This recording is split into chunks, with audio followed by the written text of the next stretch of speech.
Online classes में सभी विद्यार्थियों का स्वागत है। मैं doctor Ved Prakash Yadav, associate professor बाबू शोभाराम राजकीय कला महाविद्यालय अलवर, आपके सामने उपस्थित हूँ अपने व्याख्यान के लिए। यह व्याख्यान बीए ऑनर्स पार्ट 3 के विद्यार्थियों के लिए कृषि भूगोल विषय के अंतर्गत रखा गया है और आज का जो हमारा टॉपिक है, प्रकरण है, वह है उष्णकटिबंधीय व्यापारिक बागानी कृषि। प्रिय विद्यार्थियों, ये हमारा बहुत महत्वपूर्ण चैप्टर चल रहा है, जिसके प्रत्येक पार्ट से किसी न किसी कॉम्पिटिटिव एग्जाम में कोई ना कोई प्रश्न कभी ना कभी अवश्य आया है। तो इसलिए एक बार फिर आपसे अपील है कि आप इसे बहुत ध्यानपूर्वक सुने, ध्यानपूर्वक इसको याद करें, महत्वपूर्ण कंटेंट को। तो आइए हम चर्चा करते हैं उष्णकटिबंधीय व्यापारिक बागानी कृषि। इसमें 3 शब्द बड़े महत्वपूर्ण हैं। उष्णकटिबंधीय साफ है कि इस कृषि की जो स्थिति है, लोकेशन है, इसके जो क्षेत्र हैं वो उष्णकटिबंधीय हैं। व्यापारिक है, इसके मायने हैं कि यह जो कृषि है इसके अंतर्गत जो फसलें उगाई जाती हैं उनका उद्देश्य व्यापारिक है। तीसरा बागानी शब्द आता है, तो बागानी के मायने हैं कि इसमें जो फसलें उगाई जाती हैं वो बागानों के रूप में विकसित की जाती हैं, बागान लगाए जाते हैं।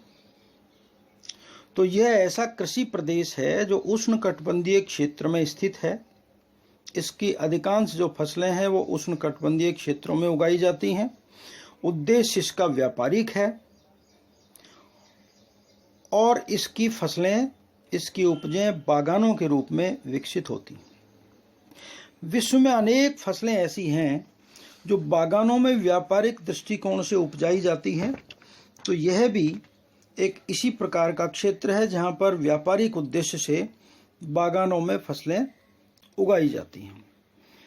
इसकी जो मुख्य फसलें हैं उनमें केला है, कोको, कहवा, रबर, गन्ना, नारियल, सीसल, मिर्च मसाले, चाय आदि महत्वपूर्ण हैं और इन सब के अलग अलग क्षेत्र सामान्यतया होते हैं।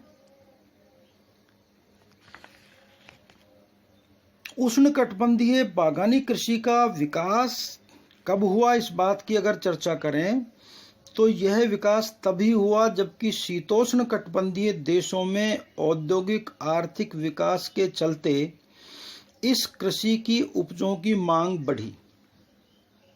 ये बड़ी महत्वपूर्ण बात है, हमने नाम से ही स्पष्ट है, उसके ऊपर चर्चा भी कर ली है कि ये व्यापारिक कृषि है। इसमें व्यापार होता है, उत्पादन का निर्यात किया जाता है। तो देखिए, संयोग ऐसा है कि उत्पादन होता है उष्णकटिबंधीय क्षेत्रों में और उपभोग उसका होता है ज़्यादातर शीतोष्ण कटिबंधीय क्षेत्रों में। तो शीतोष्ण कटिबंधीय देशों में जब औद्योगिक आर्थिक विकास हुआ तो इस कृषि उपज की मांग बढ़ने लगी और मांग बढ़ने के कारण उन्हीं देशों के जो धनाढ्य लोग थे, पूंजीपति थे, उन्होंने उष्णकटिबंधीय क्षेत्रों में बागानों का विकास किया। ये सामान्यतः उनके उपनिवेश हुआ करते थे जिन क्षेत्रों में बागानों का विकास किया गया।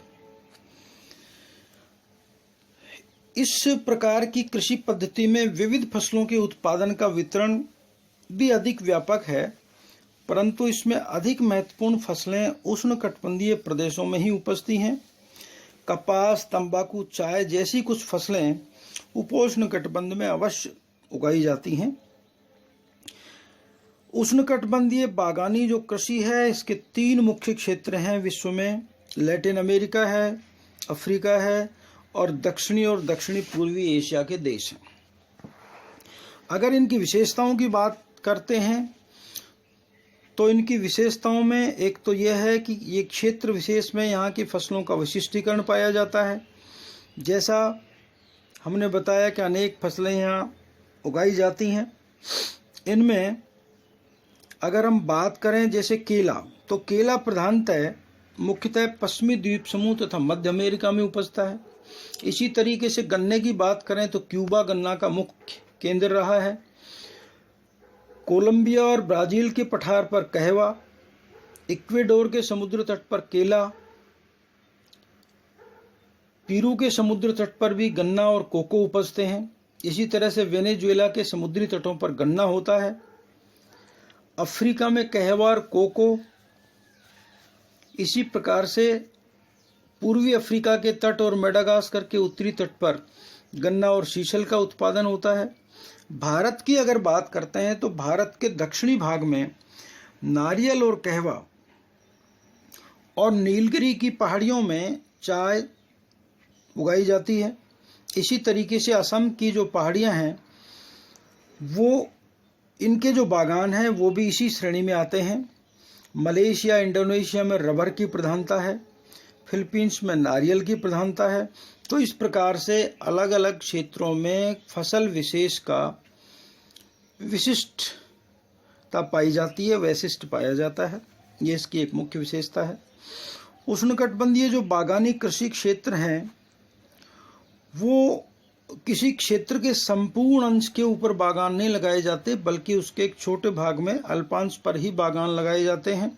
छोटे छोटे टुकड़ों के रूप में ये बागान बिखरे हुए होते हैं। यह कृषि फार्मों पर होती है।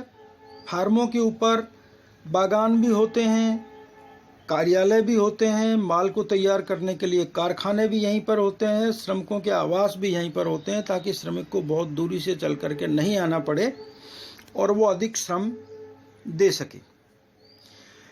इस कृषि में श्रम का बहुत अधिक उपयोग होता है। ये विशेष बात है कि यह ऐसी कृषि है जिसमें श्रम का बहुत अधिक उपयोग है, लेकिन साथ में अधिक पूंजी का भी विनियोग है।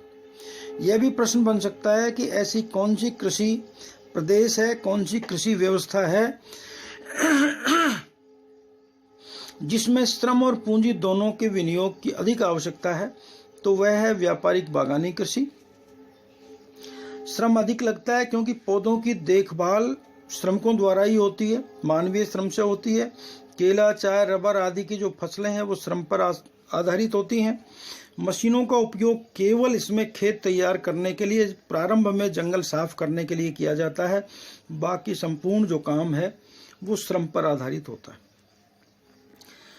पूंजी का विनियोग भी अभी हमने बताया कि अधिक होता है। बहुत सारी व्यवस्थाएं यहाँ पर करनी पड़ती हैं। फार्म की व्यवस्था के लिए व्यवस्थापक रखने पड़ते हैं, कारीगरों को प्रशिक्षण देना पड़ता है, मशीनें लगाई जाती हैं, दवाइयों का इस्तेमाल करना पड़ता है फसलों को रोगों से बचाव करने के लिए, और बहुत सारी ज़रूरतें होती हैं जो कि पूंजी विनियोग की अधिक आवश्यकता को बतलाती हैं। इसी प्रकार से इनकी जो खपत है, जैसा हमने बताया कि शीतोष्ण कटिबंधीय क्षेत्रों में है, तो यह भी इसकी एक विशेषता है कि ये व्यापारिक कृषि है जिसकी उपज का अधिकांश भाग निर्यात होता है।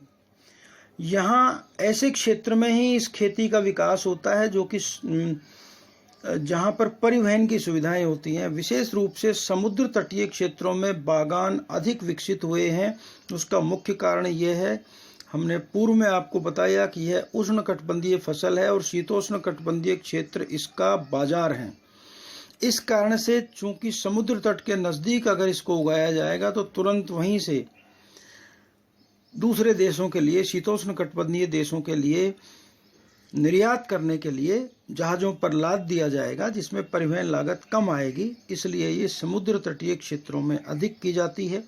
आंतरिक भागों में वहाँ पर जहाँ पर रेल परिवहन की सुविधाएं उत्तम हैं वहाँ पर ये खेती की जाती है, क्योंकि रेल परिवहन सस्ता होता है, सड़क परिवहन की तुलना में काफ़ी सस्ता होता है। तो ये उन्हीं क्षेत्रों में विकसित हो रही हैं।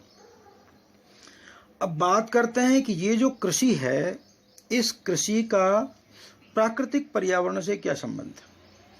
प्राकृतिक पर्यावरण की दृष्टि से यदि हम देखते हैं तो यह उष्णकटिबंधीय क्षेत्र की फसल है, इसलिए वर्ष भर अधिक तापमान चाहिए, अधिक वर्षा चाहिए और नियमित वर्षा चाहिए। मिट्टी में भी उर्वरा शक्ति इसमें पर्याप्त चाहिए। यद्यपि लगातार इसका उपयोग करने से बागानों को लंबे समय से एक ही खेत पर एक ही भूमि पर होने से उसमें उत्पादन की शक्ति का ह्रास हो रहा है, लेकिन इसको मेंटेन करने के लिए विशेषज्ञों की राय लेकर के तरह तरह के उपयोग किए जा रहे हैं और कई जगह पर जहां उर्वरा शक्ति कम हो गई है बागानों को शिफ्ट भी किया जाता है। रोग भी लग जाते हैं इनमें, रोगों के लिए दवाइयाँ छिड़कना इत्यादि ये सब चीज़ें होती हैं। तो इनमें भी कई बार ऐसी भी स्थिति होती है किसी क्षेत्र विशेष में बहुत भारी रोग लग गया। उदाहरण के तौर पर जैसे पनामा है, तो यहाँ पनामा में पनामा नाम का रोग लगा और इसका अत्यधिक प्रकोप होने के कारण यहाँ से बागानों को शिफ्ट करना पड़ा। तो प्राकृतिक पर्यावरण जहाँ बहुत ज़्यादा नमी है उन क्षेत्रों में रोग लगने की संभावना ज़्यादा है, तो वहाँ भी ये दिक्कतें आने लगती हैं। वर्षा और तापमान के अलावा हवा की दिशा और गति और जो भूमि का ढाल है वो भी बागानों को प्रभावित करता है। अगर हम बात करें मध्य अमेरिका और पश्चिमी द्वीप समूह की, पश्चिमी द्वीप समूह के पूर्वी तटों पर आंधी तूफान से केला और गन्ना को काफ़ी हानि पहुंची। इस कारण से यहाँ से बागानों को कुछ क्षेत्रों में शिफ्ट किया गया। ढालू जमीन की, हल्की ढालू जमीन की, सामान्य ढालू जमीन की आवश्यकता होती है क्योंकि जड़ों में पानी बहुत ज़्यादा रुकना नहीं चाहिए। तो ये साधारण ढाल वाले जो समुद्र तटीय भाग हैं, पठारी भाग हैं, उन क्षेत्रों पर ये खेती ज़्यादा लाभदायक होती है, इन्हीं क्षेत्रों में ज़्यादा विकसित हुई है। अगर हम बात करें कि मानवीय तत्व की, तो मानवीय तत्व के बारे में बहुत महत्वपूर्ण बात तो यह है कि जहाँ जनसंख्या अधिक है, जनसंख्या घनत्व अधिक है, वहाँ उन क्षेत्रों में इस खेती का विकास होता है। हमने चर्चा पूर्व में कर ली है कि जनसंख्या मतलब मानवीय श्रम की अधिक आवश्यकता होती है। तो मानवीय श्रम की जब अधिक आवश्यकता होगी तो यह उन्हीं क्षेत्रों में करना लाभदायक हो सकता है जहाँ पर अधिक जनसंख्या घनत्व पाया जाता है। इसीलिए ये दक्षिणी पूर्वी एशिया में जैसे रबर का उत्पादन अधिक विकसित हो रहा है, अधिक श्रम की आवश्यकता है, तो यहाँ पर पर्याप्त श्रमिक मिल जाते हैं। अमेजन घाटी में रबर मूलतः प्रारंभ हुआ था। रबर जंगली अवस्था में अमेजन घाटी में मिलता था और अब अमेजन घाटी से काफ़ी हद तक शिफ्ट हो गया है। अमेजन घाटी में अब कम होता है क्योंकि अमेजन घाटी में जंगली अवस्था में मिलता था और यहाँ से बीज भी बाहर ले जाना मुश्किल था। लेकिन ये कहते हैं किसी एक अंग्रेज ने चोरी छुपे उन बीजों को वहाँ से निकाला और फिर मलाया में उसको लगा दिया।